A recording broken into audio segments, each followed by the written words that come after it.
نحمده ونصلي على رسوله الكريم أعوذ بالله من الشيطان الرجيم بسم الله الرحمن الرحيم رب اشرح لي صدري ويسر لي أمري واحلل عقدة من لساني يفقهوا قولي واجعل لي وزيرا من أهلي اللهم فقهنا في الدين رب زدني علما اللهم إني أسألك علما نافعا رزقا طيبا وعملا متقبلا آمين ثم آمين. اللهم صل على محمد وعلى آل محمد كما صليت على إبراهيم وعلى آل إبراهيم إنك حميد مجيد. اللهم بارك على محمد وعلى آل محمد كما باركت على إبراهيم وعلى آل إبراهيم إنك حميد مجيد. شرح کتاب الوضو باب 4 باب وضو ہلکا کرنا حدیث نمبر 113. حضرت ابن عباس رضی اللہ تعالی عنہ کا بیان ہے کہ ایک مرتبہ نبی صلی اللہ علیہ وسلم سوئے یہاں تک کہ خراٹے بھرنے لگے. پھر آپ نے بیدار ہو کر نماز پڑھی اور وضو نہیں کیا. کبھی راوی نے یوں بھی کہا کہ آپ کروٹ پر لیٹے یہاں تک کہ سانس کی آواز آنے لگی. پھر آپ بیدار ہوئے اور آپ نے نماز پڑھی اور آپ نے وضو نہیں کیا. یہ حدیث واقعہ بیان کر رہی ہے مدنی دور کا. مدنی دور کا واقعہ حضرت ابن عباس کی روایت سے یہ واقعہ بیان کیا جا رہا ہے اور اکثریت کی رائے میں یہ وہی موقع ہے، وہ طویل حدیث جو ہم اس سے پہلے پڑھ چکے ہیں کہ حضرت ابن عباس نے یہ بیان کیا تھا کہ میں نے ایک رات رسول اللہ صلی اللہ علیہ وسلم کے حجرہ مبارک میں اپنی خالہ حضرت میمونہ رضی اللہ تعالی عنہا کے گھر میں گزاری، اور اس میں انہوں نے طویل تذکرہ کیا کہ آپ صلی اللہ علیہ وسلم عشاء کی نماز کی ادائیگی کے بعد کیسے سوئے اور پھر اٹھے، اور اٹھنے کے بعد آپ نے کیسے سورہ آل عمران کی آخری آیات اور پھر اس کے بعد وضو کا کرنا اور پھر تہجد کے لیے کھڑے ہونا، قیام اللیل کے لیے حضرت ابن عباس کا بھی آنا، پہلے آپ کے بائیں جانب اور پھر ان کا رسول اللہ صلی اللہ علیہ وسلم ان کو اپنی دائیں جانب جو ہے اس کی ڈائریکشن چینج کرنا. یہ واقعہ ہم پہلے پڑھ چکے ہیں اور کتاب العلم میں ہم نے بڑی وضاحت سے اس کے اصول اور اس کا پیغام جو ہے وہ ہم نے اس پر بات کی. یہاں پر جو حوالہ بیان کیا جا رہا ہے وہ یہ کہ حضرت ابن عباس فرماتے ہیں کہ میں نے دیکھا کہ رسول اللہ صلی اللہ علیہ وسلم نے کچھ نماز پڑھی اور پھر اس کے بعد آپ اپنی کروٹ پر لیٹے اور گہری نیند لیٹے اور سو گئے. گہری نیند کے حوالہ دینے کے لیے یہ کہ آپ کے خراٹوں کی آواز آنے لگی، گویا آپ صرف لیٹے نہیں تھے، آپ ایکچولی سو گئے تھے. اور اس کے بعد حضرت ابن عباس فرماتے ہیں کہ آپ صلی اللہ علیہ وسلم بیدار ہوئے، اٹھے اور آپ نے نماز پڑھی اور بغیر وضو کے پڑھی. یہ آپ کا لیٹنا، کیا تہجد لیٹنا اور پھر ایسے لیٹنا کہ واقعی گہری نیند میں چلے گئے، یہ تہجد کے درمیان، تہجد کے نوافل کے درمیان تھا، یا تہجد کے نفل اور فجر کی سنتوں کے درمیان تھا، یا فجر کی سنتوں کی ادائیگی کے بعد تھا؟ ان میں سے معاملہ تو کوئی تینوں میں سے ایک ہو سکتا ہے. لیکن اکثریت ہمیں معلوم ہے کہ اللہ کے نبی صلی اللہ علیہ وسلم کی سنت تھی کہ آپ صلی اللہ علیہ وسلم تہجد کے بعد اپنی فجر کی 2 سنتوں کی ادائیگی کے بعد کچھ دیر کروٹ کے بل استراحت فرماتے اور پھر نماز کے لیے تشریف لے جاتے. واللہ ان میں سے کون سا معاملہ اس حالت میں تھا، لیکن بہرحال اصل بات جو پتہ چل رہی ہے جس کے لیے اس حدیث کو اس کتاب میں رکھا، اس باب میں رکھا گیا کہ آپ صلی اللہ علیہ وسلم اٹھ کر آپ نے سیدھی نماز ادا کی. ایک بات تو جیسے میں اس دن آپ کو بتا چکی ہوں کہ سو جانا اور نیند یا اونگ کا آنا نواقص الوضو میں سے تو ہے، لیکن اگر کوئی شخص مسجد میں بغیر ٹیک کے بیٹھا ہوا اونگ جائے تو اس کا وضو نہیں ٹوٹتا، اور مسجد میں بغیر ٹیک کے اونگ آ جانا نواقص الوضو میں سے نہیں ہے۔ بہرکاف یہ حالت تو نہیں تھی، آپ صلی اللہ علیہ وسلم اپنے حجرے مبارک میں تھے اور آپ اصلی حقیقت میں سو بھی گئے تھے، کیونکہ آپ کے خراٹوں کی آواز اور آپ کی ہیوی بریدنگ کی آواز جو ہے وہ سنائی تھی راوی کو۔ یہ معاملہ کیا تھا؟ اکثر شرع کے معاملات میں یہ دیکھنے میں آتا ہے کہ اس کو نبی صلی اللہ علیہ وسلم کے بشری تقاضوں کے مطابق بھول چوک کا معاملہ قرار دیا گیا ہے۔ آپ صلی اللہ علیہ وسلم بشر تھے، قُلْ إِنَّمَا أَنَا بَشَرٌ مِثْلُكُمْ کی مزید تصدیق، اور بشری تقاضوں سے یہ بھول چوک اور نسیان کا معاملہ لاحق ہوا۔ اور ویسے کچھ شرع کی کتابوں میں آپ کو یہ بھی ملے گا کہ کچھ حدیث کی شرح اور تفسیر بتانے والے یہ بھی لکھتے ہیں کہ ایک نبی کا معاملہ بہت سے معاملات میں ایک عام آدمی سے فرق ہوتا ہے۔ نبی کے لیے جیسے ہم دیکھتے ہیں کہ نبی پر وحی نازل کی جاتی ہے، پھر ہمیں حدیث سے پتہ چلتا ہے کہ ایک عام آدمی کے جسم کو تو قبر کی مٹی کھا جاتی ہے، لیکن نبیوں کے جسم کو قبر کی مٹی نہیں کھاتی۔ ایک عام آدمی اور نبی میں اور بھی بہت سے معاملات مختلف ہیں، احکامات کے حوالے سے بھی کچھ معاملات فرق موجود ہیں۔ جیسے نبی صلی اللہ علیہ وسلم کے لیے تہجد فرض تھی، امت کے لیے فرض نہیں ہے۔ امت کے لیے 4 عورتوں سے بیک وقت نکاح کی لچک اور اجازت موجود ہے، لیکن نبی صلی اللہ علیہ وسلم کی تعدد ازواج 11 تک بھی رہی۔ تو کچھ معاملات ایک عام آدمی کے اور نبی کے احکامات کے حوالے سے اور جسمانی تقاضے کے حوالے سے بھی کچھ معاملات میں فرق موجود ہے، اور شرع بیان کرنے والوں کے نزدیک یہ انہی معاملوں میں سے ایک معاملہ ہے، کیونکہ ہمیں حدیث سے پتہ چلتا ہے کہ نبی کی آنکھ سوتی ہے، ان کا دل نہیں سوتا۔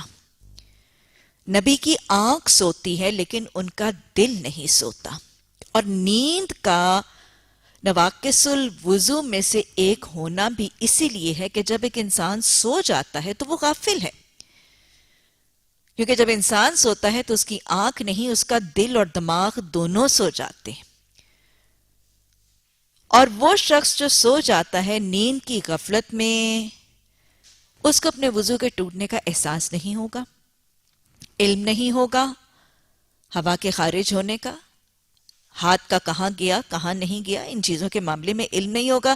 تو گویا ایک عام شخص کے لیے چونکہ اس کا دل بھی سوتا ہے اور اس کا سونا اس کی غفلت کی حالت ہے، تو ایک عام شخص کے لیے تو اس کی نیند اس کے وضو کے ٹوٹنے کا باعث ہے، لیکن نبی کے حوالے سے چونکہ آنکھ سوتی ہے، دل نہیں سوتا، وہ غافل نہیں ہوتا، تو گویا اس حوالے سے نبی صلی اللہ علیہ وسلم کا سونا نواقص الوضو میں سے نہیں تھا، حالانکہ اس کے باوجود آپ صلی اللہ علیہ وسلم پھر بھی وضو کرتے ہوئے نظر آتے ہیں۔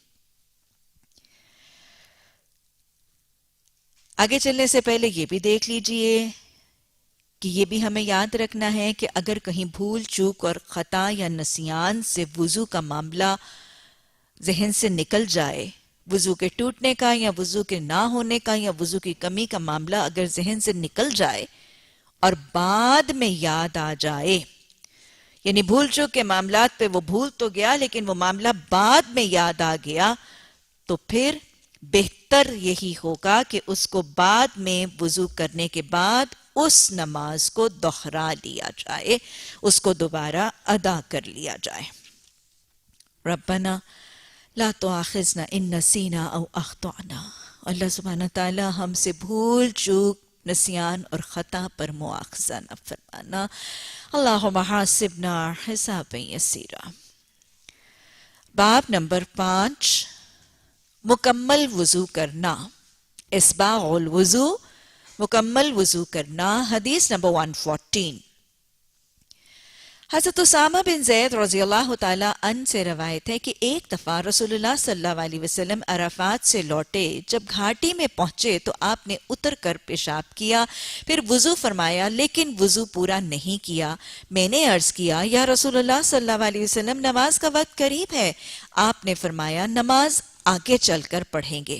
پھر آپ سوار ہوئے، جب آپ مزدلفہ آئے تو اترے اور پورا وضو کیا، پھر نماز کی تکبیر کہی گئی اور آپ نے مغرب کی نماز ادا کی۔ اس کے بعد ہر شخص نے اپنا اونٹ اپنے مقام پر بٹھایا، پھر عشاء کی تکبیر ہوئی اور آپ نے نماز پڑھی اور دونوں کے درمیان نفل وغیرہ نہیں پڑھے۔ حدیث مدنی دور کی ایک حدیث ہے، ہجرت کے بعد کی حدیث ہے۔ واقعہ اور موقع ہے حجۃ الوداع کا، 10 ہجری ہے، یوم عرفہ، 9 ذی الحج۔ گویا 9 ذی الحج 10 ہجری کا موقع ہے، جس کو حضرت رسول اللہ صلی اللہ علیہ وسلم کے محبوب اور آپ کے بہت ہی پیارے منہ بولے بیٹے حضرت زید بن حارثہ کے بیٹے حضرت اسامہ بن زید، جن کو حب رسول صلی اللہ علیہ وسلم کا لقب دیا گیا ہے، ان سے یہ واقعہ بیان کیا جا رہا ہے۔ آپ صلی اللہ علیہ وسلم 9 ذی الحج یوم عرفہ میں میدان عرفات میں ظہر اور عصر کی نماز جمع کر کے ادا کرنے کے بعد، وقوف عرفات کے بعد، مغرب کا وقت آ جانے کے باوجود، غروب آفتاب کے بعد آپ صلی اللہ علیہ وسلم میدان عرفات میں مغرب کی نماز ادا کیے بغیر مزدلفہ کی طرف روانہ ہے۔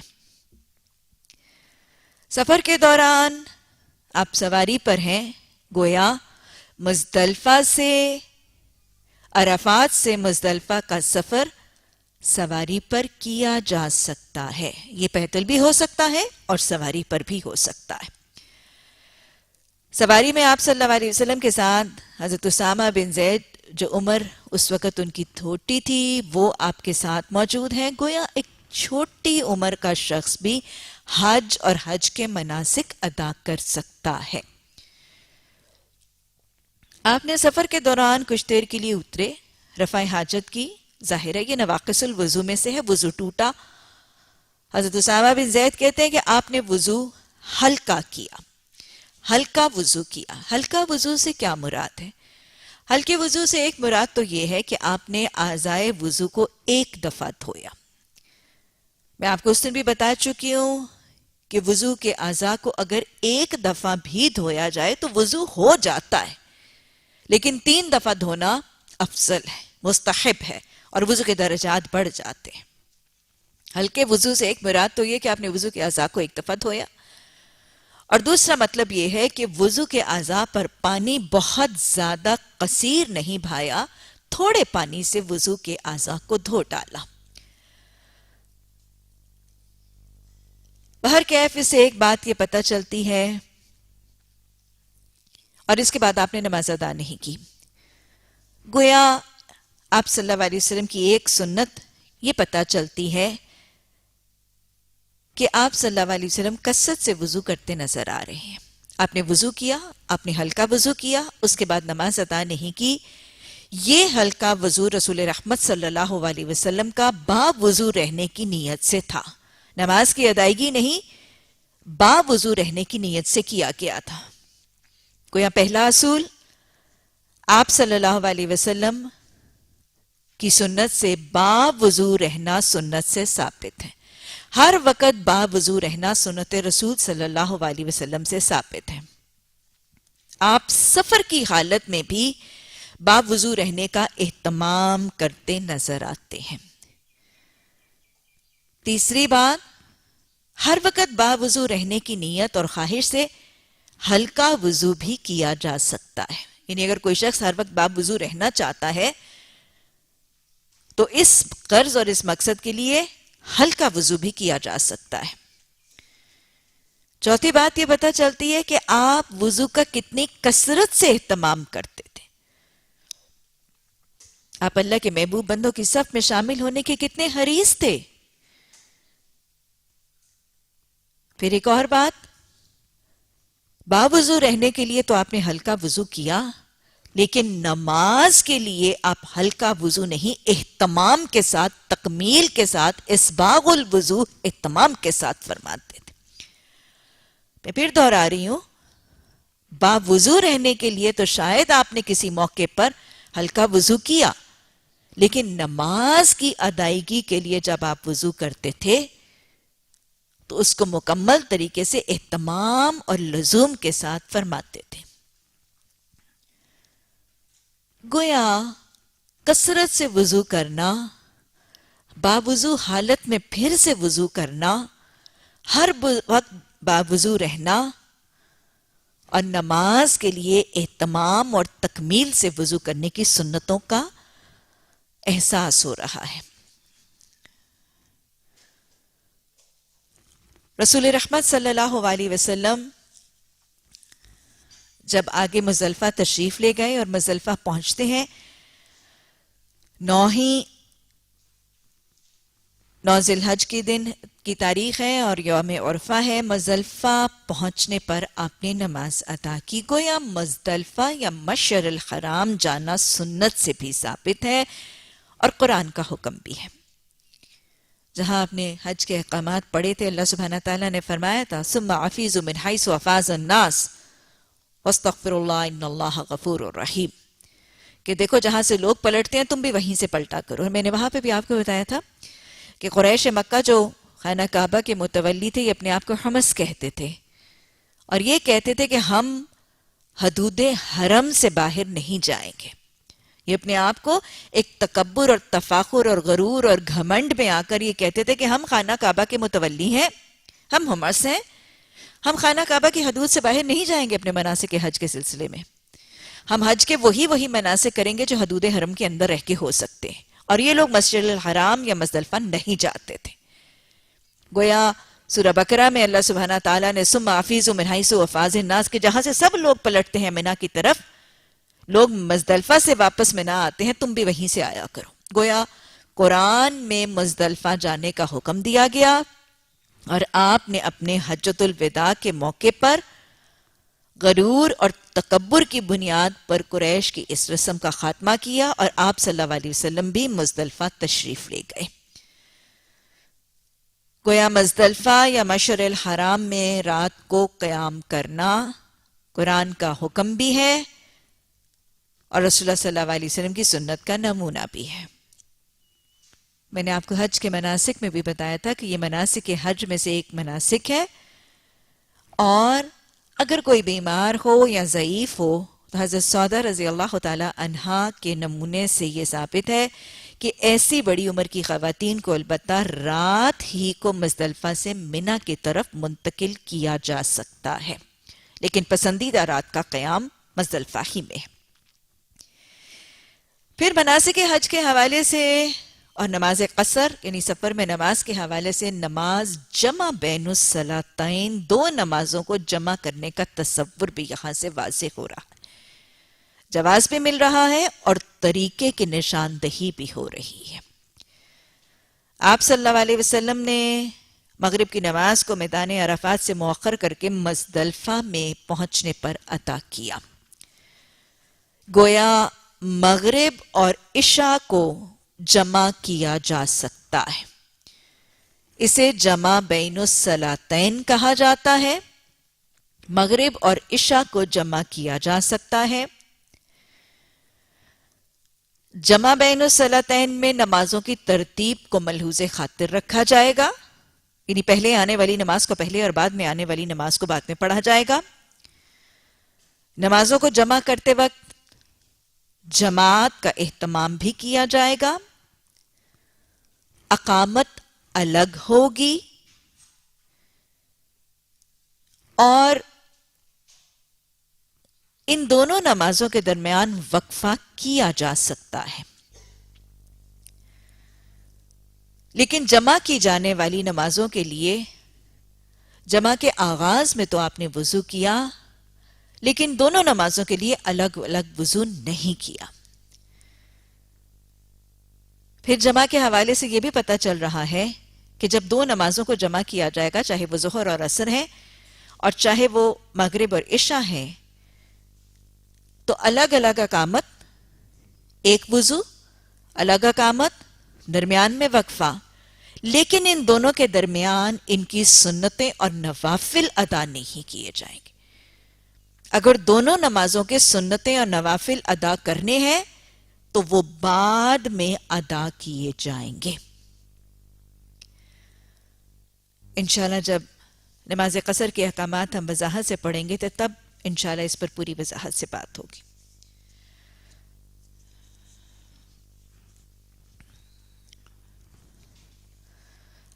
باب نمبر 6، باب چلو بھر کے دونوں ہاتھوں سے منہ کا دھونا۔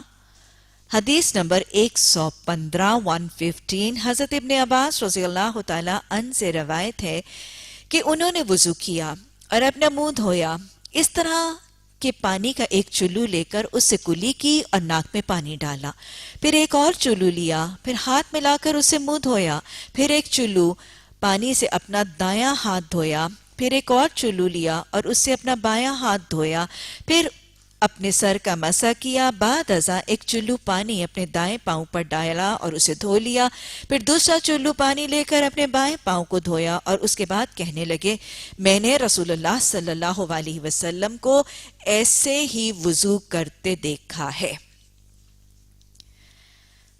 حدیث حبر الامہ حضرت عبداللہ بن عباس رضی اللہ تعالی عنہ کے حوالے سے ہم تک منتقل ہو رہی ہے، اور حبر الامہ طہارت کے مسائل، وضو کا طریقہ کر کے دکھاتے ہوئے نظر آ رہے ہیں۔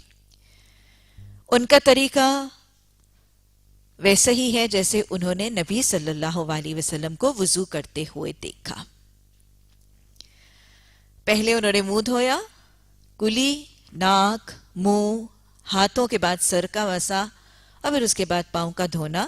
یہاں پر پتہ چل رہا ہے سب سے پہلے منہ کا دھونا حکم خداوندی ہے اور فرائض وضو میں سے ہے۔ اللہ سبحانہ تعالیٰ نے جہاں وضو کا حکم دیا قرآن میں، تو اللہ سبحانہ تعالیٰ نے فرمایا وَإِذَا قُمْتُمْ إِلَى الصَّلَاةِ فَاغْسِلُوا وُجُوهَكُمْ، کہ جب تم نماز پڑھنے کا ارادہ کرو تو اپنے چہرے کو دھو لیا کرو۔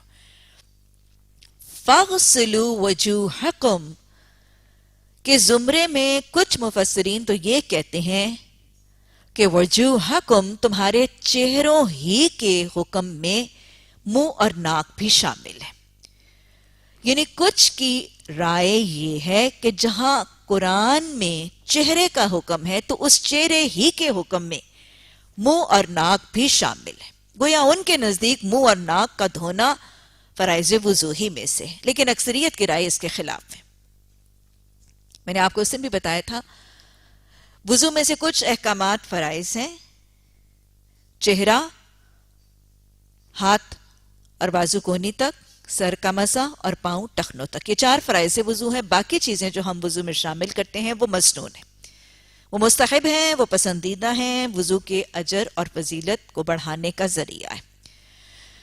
تو گویا میں پھر دہرا رہی ہوں کہ کچھ کے نزدیک قرآن کی اس آیت کے ابتدائی حکم کے حوالے سے ناک اور منہ چہرے ہی میں شامل ہے، لیکن اکثریت کی رائے اس کے خلاف ہے۔ ان کے نزدیک فَاغْسِلُوا وَجُوهَكُمْ میں صرف چہرہ شامل ہے، ناک اور منہ کا دھونا سنت رسول صلی اللہ علیہ وسلم سے ثابت ہے، اور گویا ان کے نزدیک چہرے کا دھونا فرض ہے اور منہ اور ناک کا دھونا سنت مؤکدہ ہے۔ چہرے کا دھونا جو سب کے نزدیک فرض ہے، یہ کہاں سے کہاں تک ہے پھر دہرا لیجئے، میں نے اس دن بتایا تھا، کانوں کی لو سے کانوں کی لو تک، دائیں کان سے بائیں کان کی لو تک، اور اوپر نیچے پیشانی پر بالوں کی جڑ سے لے کے نیچے ٹھوڑی جہاں گردن سے ملتی ہے، یہ سب چہرے کے زمرے میں ہے اور یہ فرائض وضو میں سے ہے۔ منہ اور ناک کا دھونا اکثریت کی رائے میں فرائض نہیں لیکن سنت مؤکدہ ہے۔ منہ اور ناک کے دھونے کے لیے مختلف مسنون طریقے رائج ہیں اور صحیح احادیث سے ثابت ہیں.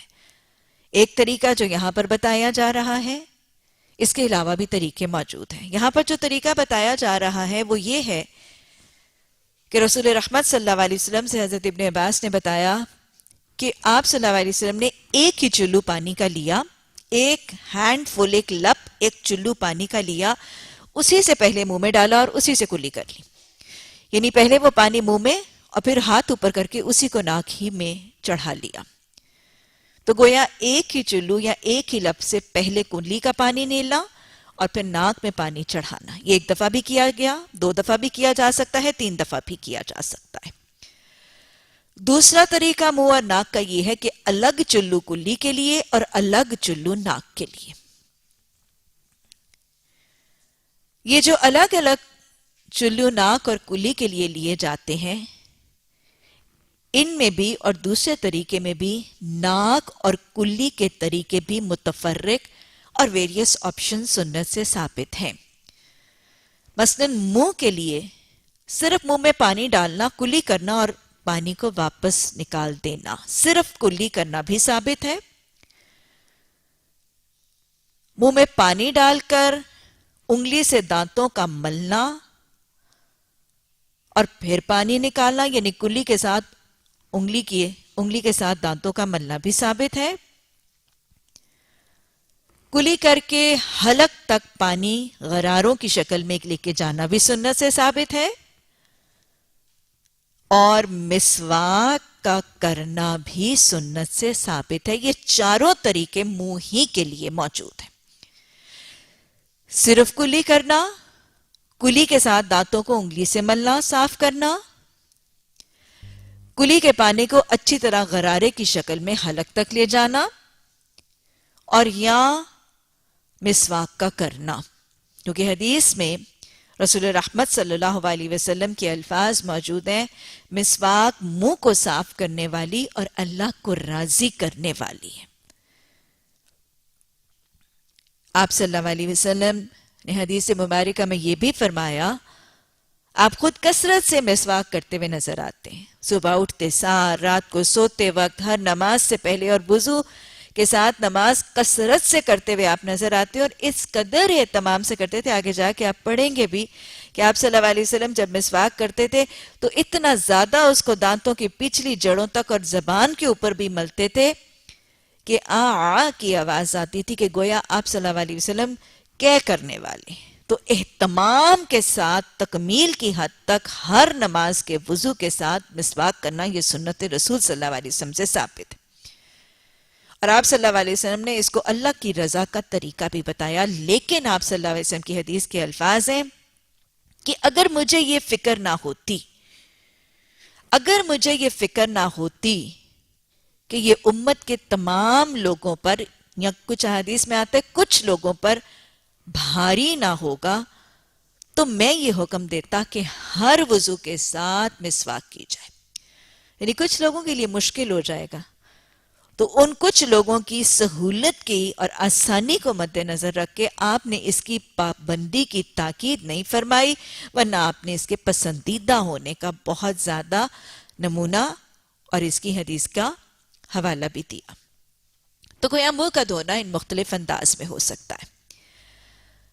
ناک میں پانی چڑھانے کا مسنون طریقہ وضو کے دوران کہ ناک میں اچھی طرح سے پانی چڑھایا جاتا ہے، چاہے وہ منہ والے لب چلو کے ساتھ ہی کیوں نہ ہو اور چاہے وہ الگ چلو کے ساتھ ہو. ناک میں مسنون وضو کا طریقہ ناک کے حوالے سے یہ ہے کہ ناک میں اچھی طرح سے ناک کی ہڈی تک پانی چڑھایا جاتا ہے، اور اس کا احساس کہ پتہ چلے کہ کیسے ہے. یہ ایک ابتدا میں جب ہم اس چیز کے عادی نہیں ہوتے تو ایک ہلکی سی چبن کا احساس ہوتا ہے، ایک شارپ کٹنگ سی فیلنگ ہوتی ہے. اس کے بعد بائیں ہاتھ کی چھوٹی انگلی کے ساتھ ناک کو صاف کرنا اور پھر اچھی طرح سے جھاڑنا. آگے ہم حدیث پڑھتے چلے جائیں گے تو یہ الفاظ اور وہ ٹرمینالوجی بار بار ریپیٹ ہوگی. تو یہ ناک کے حوالے سے سنت رسول صلی اللہ علیہ وسلم کا طریقہ.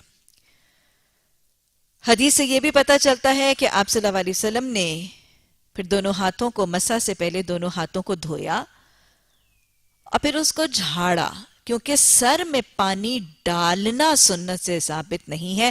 وَامْسَحُوا بِرُؤُوسِكُمْ، سر کا صرف مسح کرنا ہے.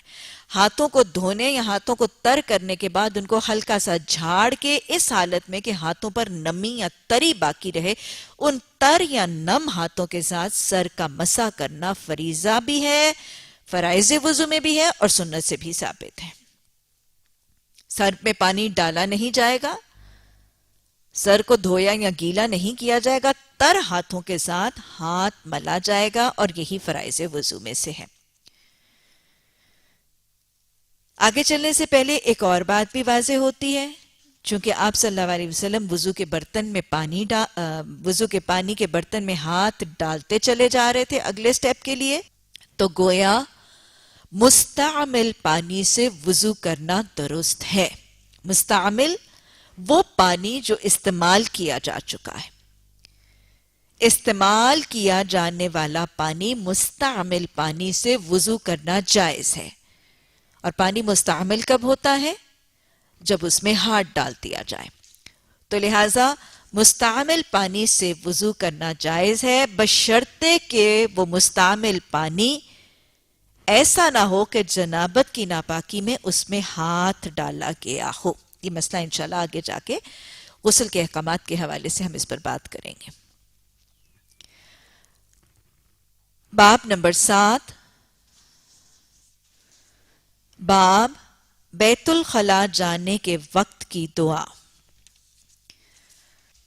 حدیث نمبر 116، حضرت انس رضی اللہ تعالی عنہ سے روایت ہے کہ انہوں نے فرمایا کہ نبی صلی اللہ علیہ وسلم جب بیت الخلاء تشریف لے جاتے تو آپ فرماتے، اللہم انی اعوذ بک من الخبث والخبائث، کہ اللہ میں پناہ مانگتا ہوں تیری ناپاک چیزوں اور ناپاکیوں سے. گویا ایک مسنون دعا کا تذکرہ کیا جا رہا ہے. سنت پتہ چل رہی ہے کہ جب آپ صلی اللہ علیہ وسلم بیت الخلاء میں تشریف لے جاتے تو آپ یہ دعا، مسنون دعا پڑھتے. آداب زندگی کی دعاؤں میں سے ایک دعا ہے.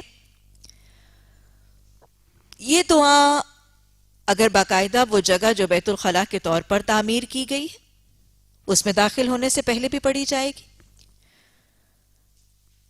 جیسے واش رومز وغیرہ ہیں، ٹوائلٹس وغیرہ ہیں، اس میں باقاعدہ جو علاقہ ہی رفع حاجت کے لیے یا بیت الخلاء کے لیے غسل وغیرہ کے لیے استعمال کیا گیا ہے اس سے پہلے پڑھی جائے گی. اور اس کے علاوہ بھی اگر کھلے میدان وغیرہ میں بھی رفع حاجت کا معاملہ ہوگا تب بھی رفع حاجت سے پہلے یہ دعا کا پڑھنا سنت رسول صلی اللہ علیہ وسلم سے ثابت ہے. اور یہ اس لیے کہ شیاطین اور شیاطین کے چیلے اور خبیث عناصر یہ بنیادی طور پر گندگی اور گندگی کی جگہوں کو پسند کرتے ہیں، اور انہی جگہ پر انہی مقامات پہ رہنا بھی پسند کرتے ہیں، اور گندگی کی حالت میں اثر کرنا ان کے لیے زیادہ آسان ہے. تو لہٰذا اس حوالے سے پناہ مانگنا بھی اسی حالت اور گندگی کی جگہ یا گندگی کی حالت میں جانے سے پہلے پناہ مانگنا، یہ طریقہ سکھایا گیا ہے. بیت الخلاء میں جانے کے آداب کے حوالے سے ایک اور مسنون آداب دیکھ لیجئے کہ بیت الخلاء میں داخل ہوتے وقت بایاں پاؤں پہلے داخل کیا جاتا ہے، اور داخل ہونے سے پہلے یہ دعا پڑھی جاتی ہے، کیونکہ بیت الخلاء کے اندر کسی قسم کا ذکر جو ہے وہ نہیں کیا جاتا. بیت الخلاء کے اندر کسی قسم کا ذکر الہی نہیں کیا جاتا. ہاں یہ یاد رکھیے گا کہ البتہ اگر یہ دعا پڑھنی بھول جائے تو کچھ کی نظر میں اس کو دل میں ادا کیا جا سکتا ہے، زبان سے ادا نہیں کیا جائے گا.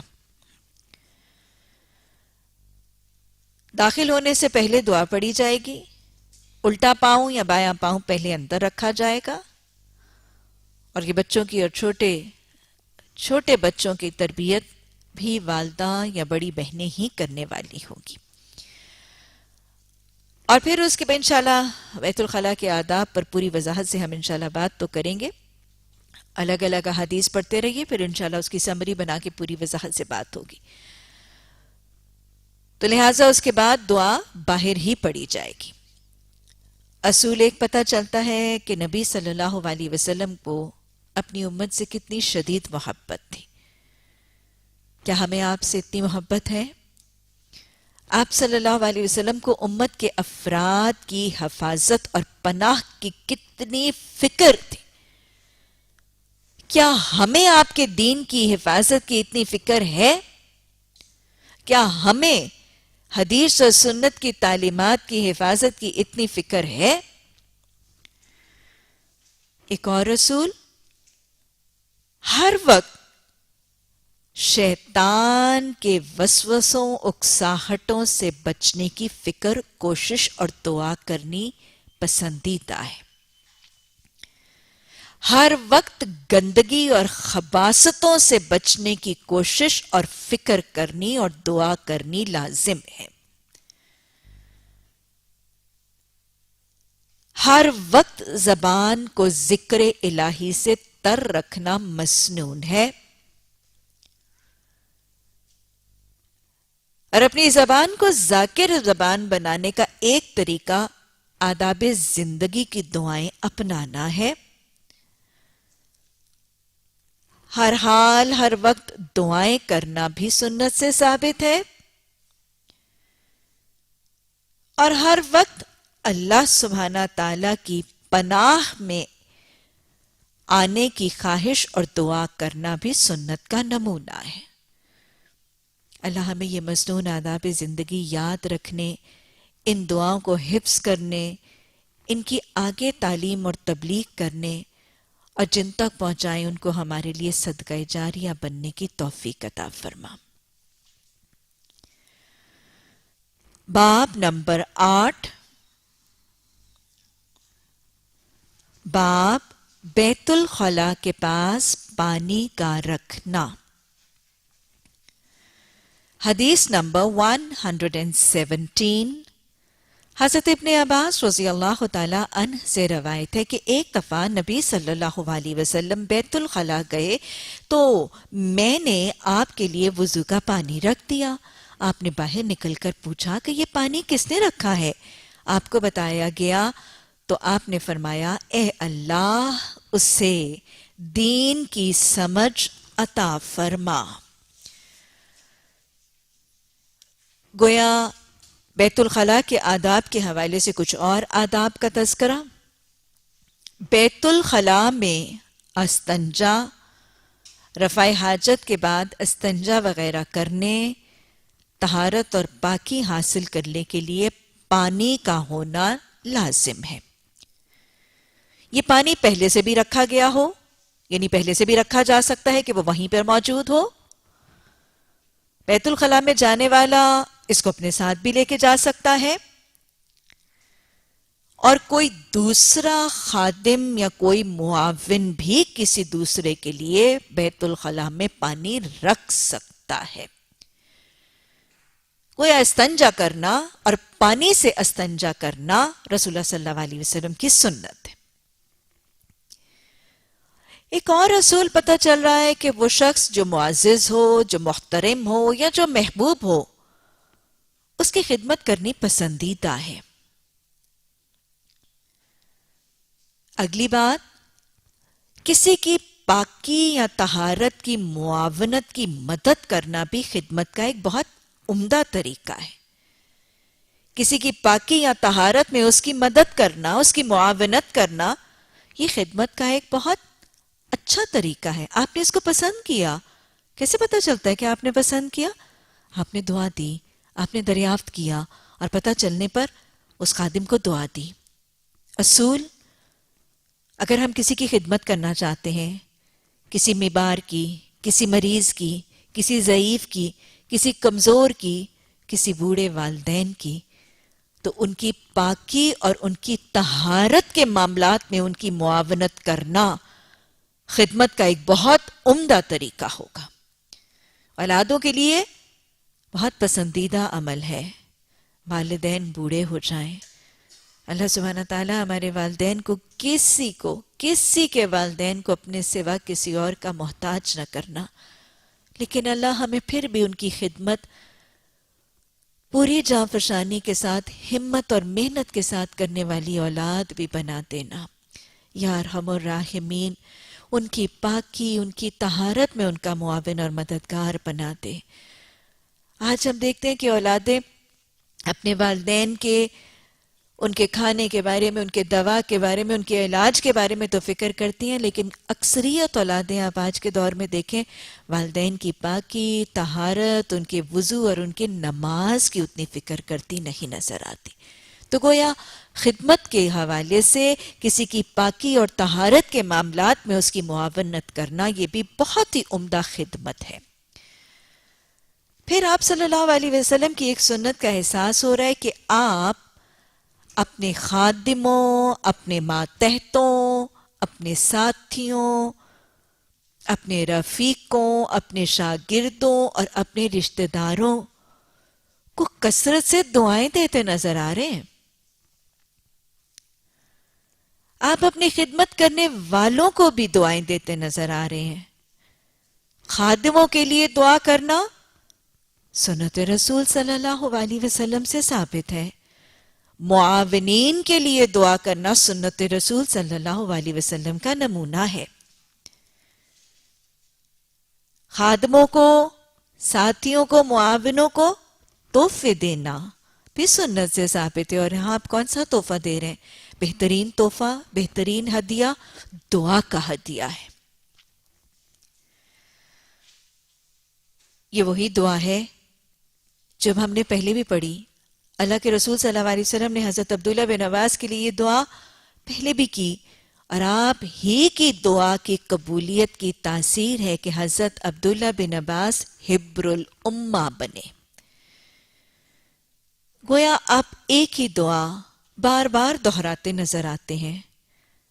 ایک اصول، آپ کے نزدیک پسندیدہ ترین دعا، دین کے فہم اور علم کی دعا، اللہم فقہنا فی الدین. اور پھر ایک اور اصول، ایک ہی دعا بار بار بھی دی جا سکتی ہے. ایک ہی دعا، پسندیدہ دعا کسی شخص کو بار بار بھی دی جا سکتی ہے. یہ سنت سے ثابت ہے.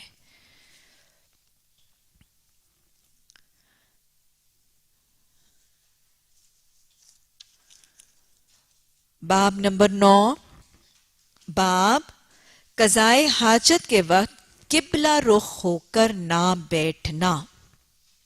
حدیث نمبر 118. حضرت ابو ایوب انصاری رضی اللہ تعالی عنہ سے روایت ہے کہ انہوں نے فرمایا کہ رسول اللہ صلی اللہ علیہ وسلم نے فرمایا کہ جب کوئی قضائے حاجت کے لیے جائے تو قبلہ کی طرف منہ کرے، نہ پشت، بلکہ مشرق یا مغرب کی طرف منہ کیا کرو. حدیث مدنی دور کی ہے. راوی ہے حضرت ابو ایوب انصاری. یہ کون ہے؟ میزبان رسول صلی اللہ علیہ وسلم، حضرت ابو ایوب انصاری، ام ایوب انصاریہ. یہ دونوں ازواج لقب تاریخ اسلام میں پاتے ہیں میزبان رسول صلی اللہ علیہ وسلم کا. اللہ سبحانہ تعالی ہمیں بھی اپنے گھروں کو حدیث اور سنت کی محفلوں کے لیے پیش کرنے کی توفیق عطا فرما. اللہ ہمیں بھی میزبانیاں کرنے کی توفیق عطا فرما حدیث اور قرآن کی تعلیم کی محفلوں کی. حدیث سے پتہ چلتا ہے کہ آپ صلی اللہ علیہ وسلم نے تاکید کی کہ جب تم رفع حاجت کرو تو قبلے کی طرف نہ منہ کرو اور نہ قبلے کی طرف پشت یا پیٹھ کرو. سب سے پہلی بات تو یہ پتہ چلتی ہے کہ دین اور حدیث کی تعلیمات کتنی باریکی کے ساتھ کتنے چھوٹے چھوٹے مسائل کو بھی بیان کرتی ہیں. چھوٹے چھوٹے باریکی کے ساتھ باریکی کے ایشوز اور ٹاپکس کو بھی شریعت میں حدیث اور قرآن کے ذریعے کھول کھول کے بتایا گیا. ایک اور بات، شرع کے معاملات میں شرم نہیں ہے. آداب زندگی سکھاتے ہوئے کھول کر واضح کر کے معاملات سکھائے گئے ہیں. گویا اگلی بات، ہمیں بھی آداب زندگی، مسنون آداب زندگی باریکی کے ساتھ اچھی طریقے سے اہتمام سے سیکھنے بھی ہیں، سکھانے بھی ہیں، جاننے بھی ہیں، بتانے بھی ہیں، لینے بھی ہیں، دینے بھی ہیں، اور سیکھنے کے بعد اہتمام لزوم کے ساتھ باریکی کے ساتھ اپنانے بھی ہیں. کیوں؟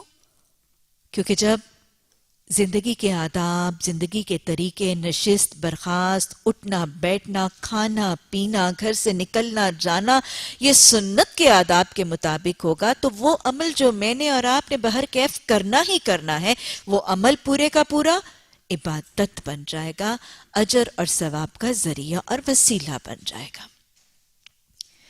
آپ صلی اللہ علیہ وسلم نے اس حدیث مبارکہ میں منع فرمایا ہے کہ قبلے کی طرف منہ کر کے نہ بیٹھا جائے رفع حاجت کے دوران.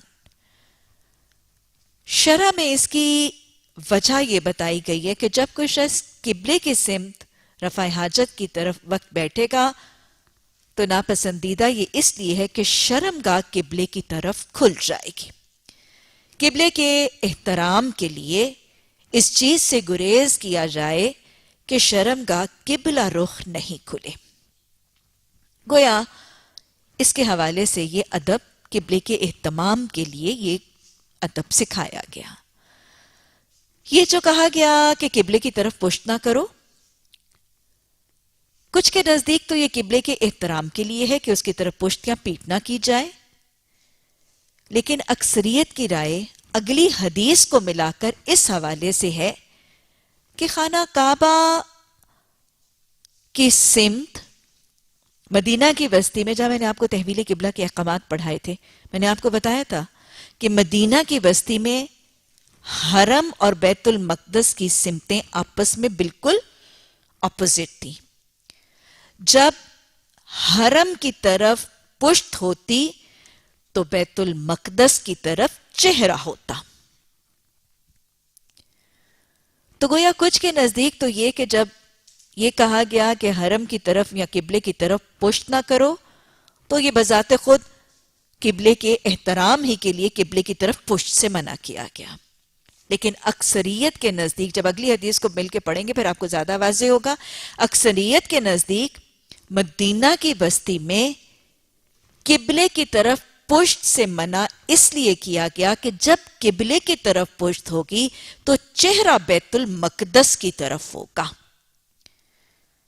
اور بیت المقدس کے احترام کے لیے شرمگاہ کو بیت المقدس کی طرف بھی نہیں کھولا جانا چاہیے اور یہ پسندیدہ نہیں ہے. گویا یہ دو مسجدیں وہ ہیں جو قابل عزت ہیں، قابل احترام ہیں، اور ان کی طرف شرمگاہ کا کھولنا پسندیدہ نہیں کیا گیا. مدینہ میں اگر آپ، اور پھر آپ صلی اللہ علیہ وسلم نے یہاں پہ یہ بھی کہا کہ تم نے اگر سمت کرنی ہے تو شمال اور جنوب کی طرف نہیں کرو، مشرق اور مغرب کی طرف کرو. تو گویا ایک خاکہ سا بنا لیجئے تاکہ آپ کو یہ یاد رہے. مدینہ کی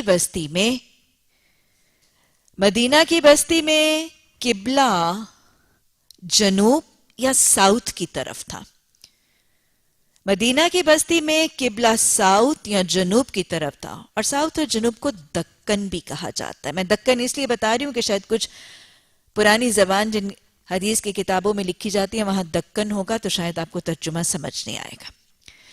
مدینہ کی بستی میں قبلے کی ڈائریکشن ساؤتھ، جنوب یا دکن کی طرف تھی، اور مدینہ کی بستی میں بیت المقدس کی سمت یا ڈائریکشن شمال، نارتھ یا اتر کی طرف تھی. Deccan Uttar, south, north. تو اس حوالے سے مدینہ کی بستی میں آپ صلی اللہ علیہ وسلم نے شمال اور جنوب، ساؤتھ اور نارتھ کی طرف تو رخ کرنے سے منع کر دیا، لیکن آپ صلی اللہ علیہ وسلم نے مدینہ کی بستی میں مغرب یعنی ویسٹ یا پورب، تینوں ٹرمز ویسٹ کے لیے ہیں، ویسٹ، مغرب یا پورب، اس کی طرف سمت کرنے کی اجازت دی،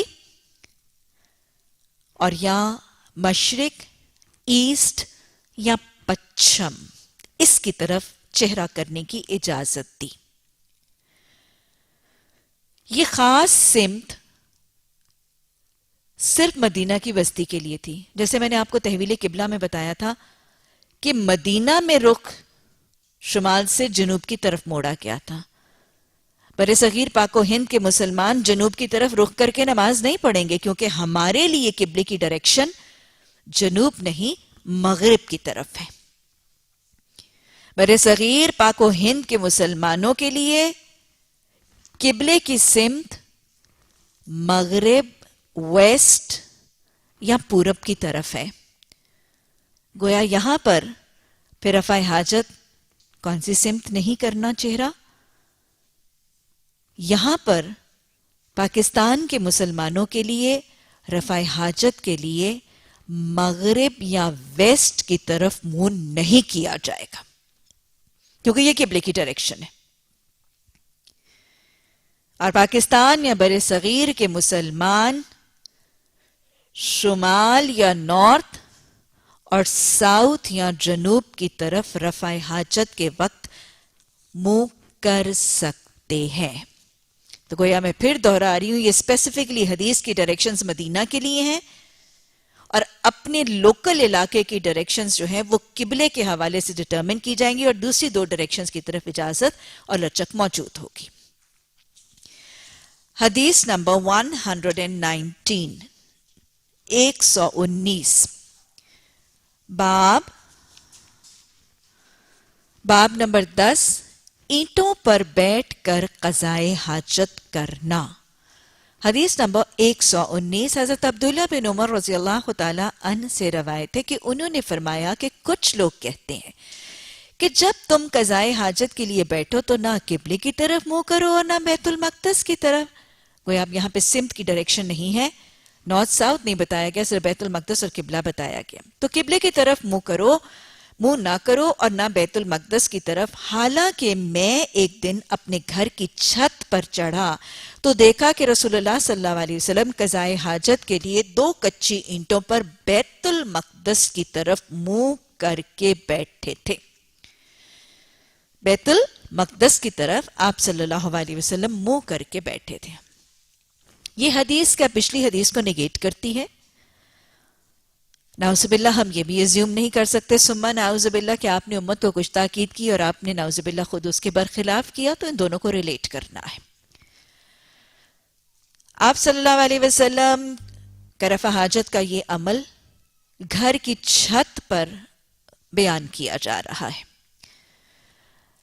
گھر کی چھت پر 2 اینٹوں پر بیٹھ کر رفع حاجت کرنا، اس کا تذکرہ کیا جا رہا ہے۔ یہ آج کے دور کا تو حال ہے ہی نہیں۔ آج کے دور میں تو اسپیسیفائڈ ایریاز، واش رومز وغیرہ بنا دیے جاتے ہیں۔ اس دور میں یہ سہولیات اب میسر نہیں تھی، تو کوئی ایک فیبریکیٹڈ سا سسٹم ہے جس میں رفع حاجت کے لیے جس کو استعمال کیا جا رہا ہے۔ آگے چلنے سے پہلے یہ بات واضح ہو جائے کہ گھر کے چھت پر اس قسم کی چیز کا اہتمام کرنا گویا جائز ہے۔ دیہاتی علاقوں وغیرہ میں خواتین کے پردے کے لیے یا سہولت کے لیے یہ معاملہ گھر کی چھتوں پر اگر کیا جائے تو اس واقعے سے اس کا جواز فراہم ہوتا ہے، بشرطے کہ پردے اور آڑ یا رکاوٹ کا اہتمام موجود ہو۔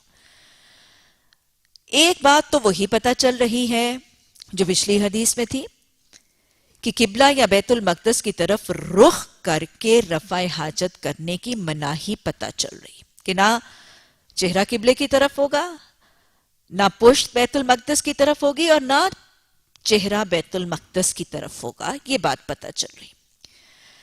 حضرت عبداللہ بن عمر کے حوالے سے یہ واقعہ جو آتا ہے، اس میں 2 حوالے موجود ہیں۔ ایک تو یہ کہ رسول اللہ صلی اللہ علیہ وسلم حضرت عمر کے گھر تشریف لے گئے اور یہ وہاں کا موقع ہے جہاں حضرت عبداللہ بن عمر نے اپنے گھر کی چھت پر یہ دیکھا، اور کچھ روایات میں یہ لگتا ہے کہ حضرت عبداللہ بن عمر اپنی بہن حضرت حفصہ رضی اللہ تعالی عنہا جو زوجہ ہے نبی صلی اللہ علیہ وسلم کی، ان کے گھر تشریف لائے ہوئے تھے، اور آپ صلی اللہ علیہ وسلم اپنے گھر کی چھت پر رفع حاجت کے لیے تشریف لے گئے۔ ہمیں پتہ چلتا ہے کہ حضرت بحیقی سے پتہ چلتا ہے کہ حضرت عبداللہ بن عمر کسی اور مقصد کے غرض سے چھت پر چڑھے۔ حضرت عبداللہ بن عمر کسی اور مقصد، کسی اور غرض سے چھت پر چڑھے اور نظر اتفاقاً پڑ گئی، بغیر قصد یا ارادے کے۔ اور بحیقی میں وہ لکھتے ہیں کہ حضرت عبداللہ بن عمر کی یہ نظر جو غیر ارادی طور پر بغیر قصدن اتفاقاً پڑی، تو انہوں نے اس کو بھی فائدے سے خالی نہیں چھوڑا۔ یعنی غیر ارادی طور پر جب نگاہ ایک چیز پر پڑ گئی، ایک عمل ایک حالت پر پڑ گئی، تو انہوں نے اس سے بھی فائدہ اٹھا لیا کہ بہت سے نمونے اور بہت سے طریقے سنت کے سیکھے اور لوگوں تک پہنچا دیے۔ کچھ اور احادیث کی روایت اسی واقعے کے حوالے سے ملا کر دیکھی جائیں تو پتہ چلتا ہے کہ آپ صلی اللہ علیہ وسلم ایک دیوار کی اوٹ میں تشریف فرما تھے۔ رفع حاجت کے لیے آپ صلی اللہ علیہ وسلم کسی کھلے چھت پر تشریف فرما نہیں تھے، کیونکہ یہ حدیث بسا اوقات کچھ کنفیوژن اور ایک پریشانی کا ذریعہ سا بن جاتی ہے۔ اسی واقعے کی اور روایات سے احادیث کو ملا کر اگر دیکھا جائے تو یہ پتہ چلتا ہے کہ اس موقع پر رسول اللہ صلی اللہ علیہ وسلم چھت پر تو تشریف لے گئے تھے، لیکن آپ صلی اللہ علیہ وسلم رفع حاجت کے لیے ایک دیوار کی اوٹ میں تشریف فرما تھے، اور حضرت عبداللہ بن عمر نے آپ کے چہرے کی سمت اور رخ صرف اس لیے دیکھا کہ آپ کے کندھوں سے نیچے تک دھڑ کا کچھ حصہ نظر آ رہا تھا۔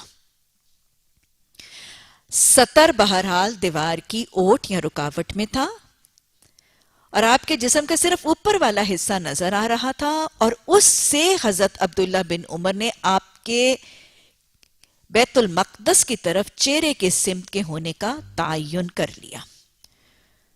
تو اس پر ایک اعتراض آتا ہے کہ حضرت عبداللہ بن عمر کو اس اینٹوں کے حوالے سے پھر کیسے پتا چلا اگر دیوار کی اوٹ تھی؟